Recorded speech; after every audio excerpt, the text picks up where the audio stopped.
Hi, I'm Rachel Nauman. I'm the NICU Nurse Manager at the University of Virginia Children's Hospital. I'm here to talk to you today about relationships between nurses and physician. These relationships matter. Collaborative, collegial nurse-physician relationships lead to improved patient outcomes, a satisfying practice environment, and greater organizational success. In fact, these days, healthcare leaders must increasingly rely on teamwork and interdependence to get the job done. Nurses and doctors need each other. Now, this doesn't mean that old habits haven't completely disappeared. The outdated, hierarchical model where the physician-dominated care and decisions is still the norm in some organizations.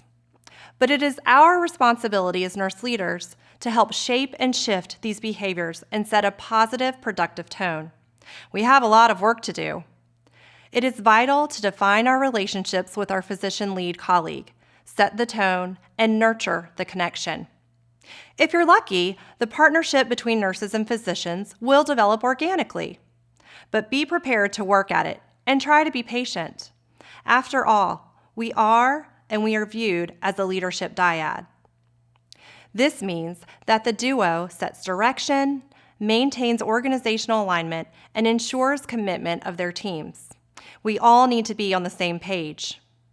Here are 6 practical and actionable methods to improve and sustain physician-colleague relationships. Number 1, establish a recurring leadership meeting between the nurse management team and medical director. Create a schedule that makes sense. For some, meeting monthly is sufficient. For others, perhaps bi-weekly would be more productive. Set the schedule to keep up with the cadence of change and be sure to include any other important stakeholders. For instance, in an intensive care surgical unit, the respiratory therapy manager and pediatric surgery director should probably sit at the table. Number 2, create an annual unit-specific work plan.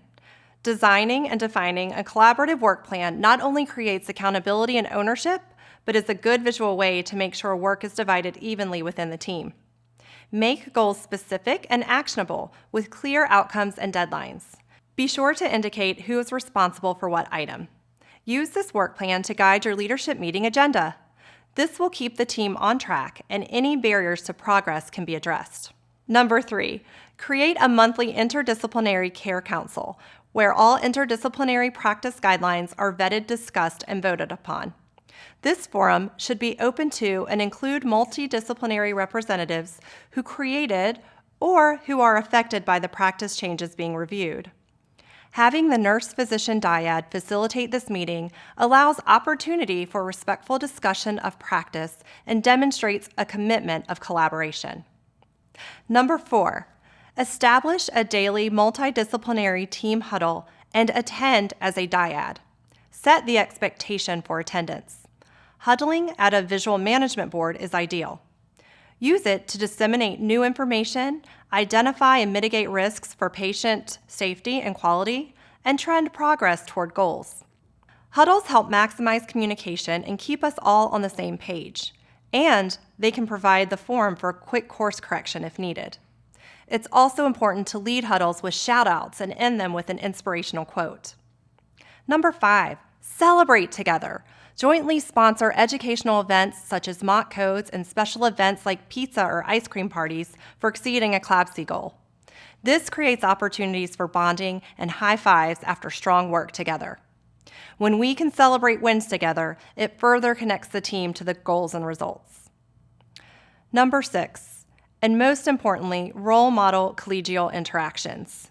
Your team is watching, and the behavior between frontline nurses and other doctors will follow your lead. Despite your best efforts, things will go wrong. When this happens, support your team. Try not to blame and show frustration. It's important that you advocate for them without undermining collaborative care. When the nurse-physician dyad are in alignment with each other and with the organization, great things happen. In addition to results, you will see that your team is more engaged, communication is stronger, your team takes more pride in their work, and most importantly, your patients will experience an even more cohesive and higher quality of care. So speak up, laugh, support your team, communicate, take pride in your work, and model progressive behaviors. There will always be hurdles and even bumps along the way, but if you stay focused and connected, you will be a powerful force.